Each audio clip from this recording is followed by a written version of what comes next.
Assalamualaikum warahmatullahi wabarakatuh. Good morning, Miss Laili and friends. We are from Group 7. I am Cynthia Nur Febri and my friends Ian Juluki Pratama, Bidaya Nana, and Febrian Dwi Aji Pangestu. We'll present about language and meaning pragmatics. Pragmatic is the study of how contexts affect meaning, such as how sentences are interpreted in certain situations or the interpretation of linguistic meaning in context. Linguistic context is discourse that precedes a sentence to be interpreted, and situational context is knowledge about the word. Jadi, pragmatik adalah studi tentang bagaimana konteks mempengaruhi makna, seperti bagaimana kalimat diinterpretasikan dalam situasi tertentu atau interpretasi makna linguistik dalam konteks. Konteks linguistik sendiri adalah wacana yang mendahului kalimat untuk ditafsirkan. Dalam konteks situasional adalah pengetahuan tentang dunia. And then, example of pragmatic. 1. Will you crack open the door? I'm getting hot. Explanation. Semantically, the word crack would mean to break, but pragmatically, we know that the speaker means to open the door just a little to let him some air. Yang kedua adalah I heard you. Explanation. Semantically, heart refers to an organ in our body that pumps blood and keeps us alive. However, pragmatically, heart in this sentence means love. Hearts are commonly used as a symbol for love, and to hurt someone has come to mean that you love someone. Jadi, contoh yang pertama itu adalah, apakah Anda akan membuka pintu? Saya mulai panas. Penjelasannya begini. Secara semantik, kata retak berarti memecahkan, tetapi secara pragmatis kita tahu bahwa pembicara berarti membuka pintu sedikit untuk membiarkan udara masuk. Yang kedua adalah aku mencintaimu. Penjelasan, secara semantik, jantung mengacu pada organ dalam tubuh kita yang memompa darah dan membuat kita tetap hidup. Namun secara pragmatis, hati dalam kalimat ini berarti cinta. Hati biasanya digunakan sebagai simbol cinta, dan hati seseorang telah berarti bahwa Anda mencintai seseorang. Definition of propositions. A proposition is that part of the meaning of a clause or sentence that is constant, despite change in some states as the voice or illocutionary force of the clause. A proposition may be related to other units of its kind through interpropositional relations, such as temporal relations and logical relations. Example of prepositions. Carla, close window. For explanation, propositions Carla close windows is identically equal to the question, does Carla close the window? Or the sentence, Carla closed the windows. The door is closed by Carla. Because the core of the preposition stays the same, there is a person, also called the referee, in this case Carla, that does something. Refer to ask the predictions or to close the window, and these equal subcomponents that can be expressed in many various ways. And then sentence. Sentence is a collection of meaningful words. Subject and verb patterns can stand alone and express an idea or idea in full. In writing, a sentence begins with a capital letters and ends with an ending mark in the form of a period, question mark, or exclamation mark. However, in certain cases, a sentence can consist of only one word, so that the structure is not subject plus verb. Example, he has a meeting to attend tomorrow. 2. Is it still available to grab? 3. Call me later. 4. Stop. From the example above, it can be seen that sentences have various forms, ranging from word with the type of verb to statements with the arrangement of subject plus verb. Jadi, kalimat adalah kumpulan kata yang bermakna pola, subjek, dan kata kerja, dapat berdiri sendiri, dan mengungkapkan suatu ide atau gagasan secara utuh. Dalam penulisan, sebuah kalimat diawali dengan huruf kapital dan diakhiri dengan tanda akhir berupa titik, tanda tanya, atau tanda seru.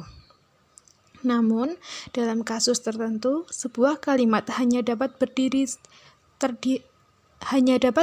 dari satu kata, sehingga strukturnya bukan subjek plus kata kerja. Oke, selanjutnya adalah type of sentence atau jenis-jenis dari kalimat. Yang pertama ada simple sentence. A simple sentence is a simple sentence that consists of one main sentence or independent clause.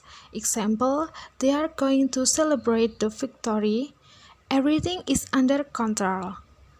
And two, compound sentence. A compound sentence is a sentence that is formed from two main sentences connected by a coordinating conjunction and or but and conjunction adverb however, therefore, hence, or a semicolon. Example, he is tired, but he is excited. Two, he is tired, however, he is excited. Jadi, kalimat sederhana adalah kalimat yang terdiri dari satu kalimat utama atau yang sering disebut dengan independent clause. Contoh, yang pertama adalah mereka akan merayakan kemenangan. Yang kedua, semuanya terkendali. Yang kedua ada kalimat majemuk. Kalimat majemuk adalah kalimat yang dibentuk dari dua kalimat utama yang dihubungkan dengan oleh konjungsi koordinatif dan atau tetapi. Kata keterangan penghubung, namun, oleh karena itu, karenanya, atau titik koma. Yang ketiga adalah complex sentence. A complex sentence is a sentence composed of one clause and the main clause connected by a complex conjunction. Example, he is excited although he is tired. Two, although he is tired, he is excited. Oke, yang keempat ada compound complex sentence. A compound complex sentence is a sentence that combines two main sentences and one or more subordinate clauses. Example, although he is tired, he is excited, but he does not want to go there again. Jadi, kalimat kompleks adalah kalimat yang terdiri dari satu klausa dan klausa utama yang dihubungkan oleh konjungsi kompleks. Contoh, dia bersemangat meskipun dia lelah. Meski lelah, ia tetap bersemangat. Yang keempat adalah kalimat majemuk kompleks. Kalimat majemuk bertingkat adalah kalimat yang menggabungkan dua kalimat utama dan satu atau lebih klausa bawahan. Contoh, meskipun lelah, dia bersemangat, tetapi dia tidak ingin pergi ke sana lagi. Utterance speech act. Speech act is a subfield of pragmatics. This area of study is concerned with the ways in which words can be used not only to present information, but also to carry out actions. Types of speech act. Locutionary act. Locutionary act are, according to Susanna Nucatelli and Gary Sayers, Philosophy of Language, the central topic.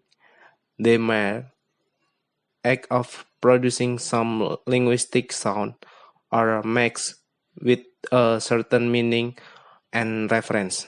For example, it's so dark in the room. Number 2, the box is heavy. The above two sentences represent the actual condition. The first sentence refers to the lighting of the room and the second sentence refers to the weight of the box. B. Illocutionary act. The illocutionary act is performed via the communicative force of an utterance, such as promising, apologizing, offering.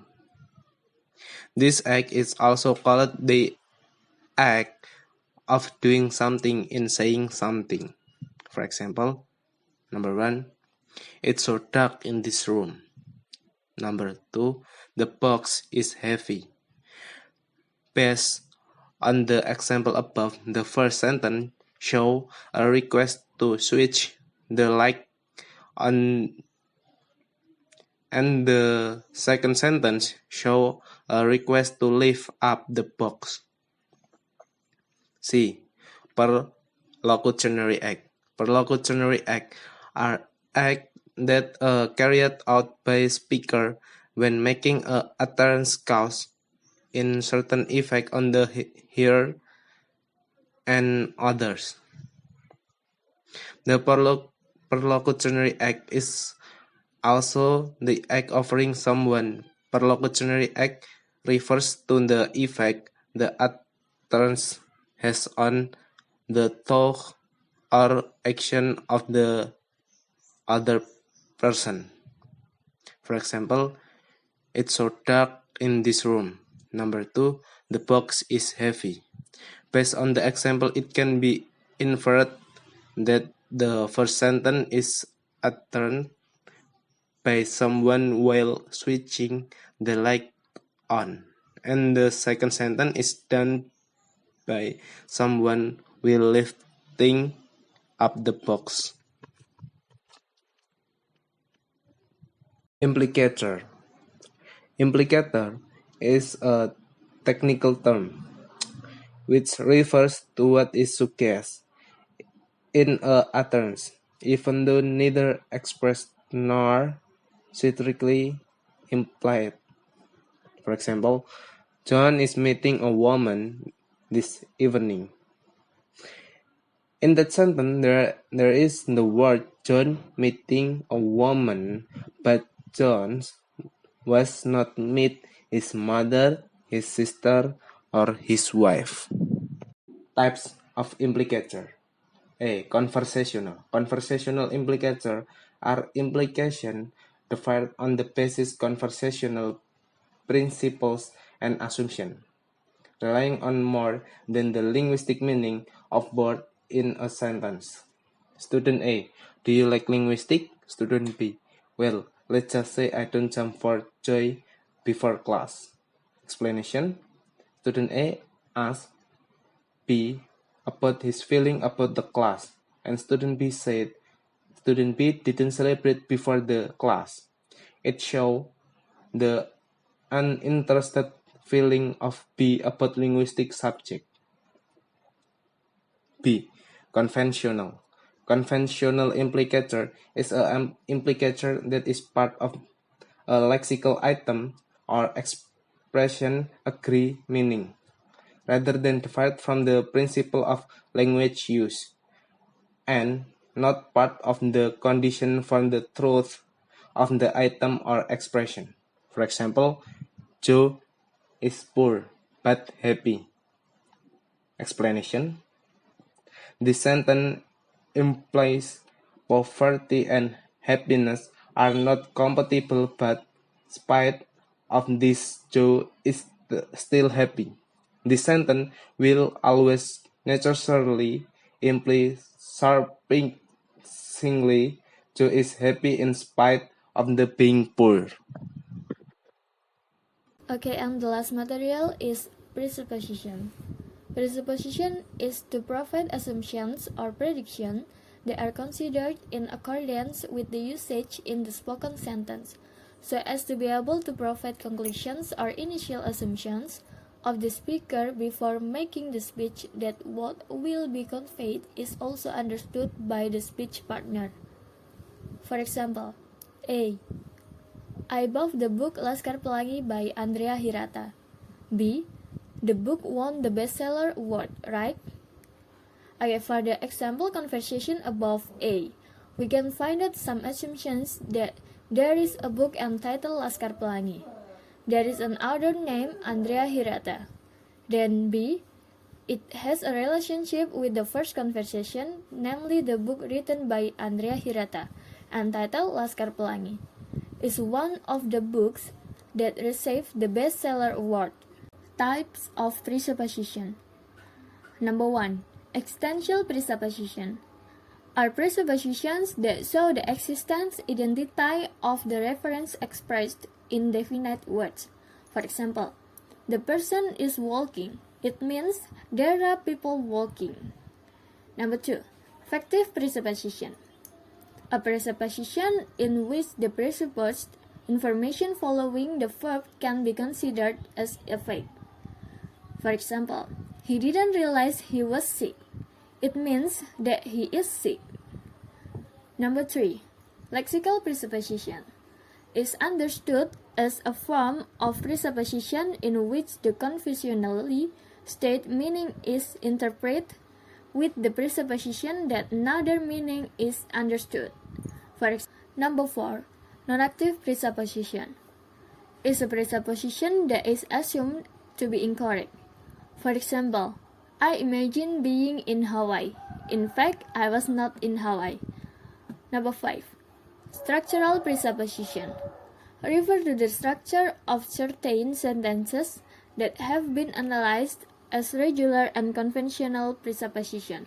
That part of the structure has been assumed to be true. This can be seen in interrogative sentences, which are conventionally interpreted with question words when and where, already known as problems. For example, when did he leave? In fact, he left. Number 6. Counterfactual presupposition mean that what is presupposed is not only untrue, but also the opposite of true or contrary to reality. For example, if and suppose.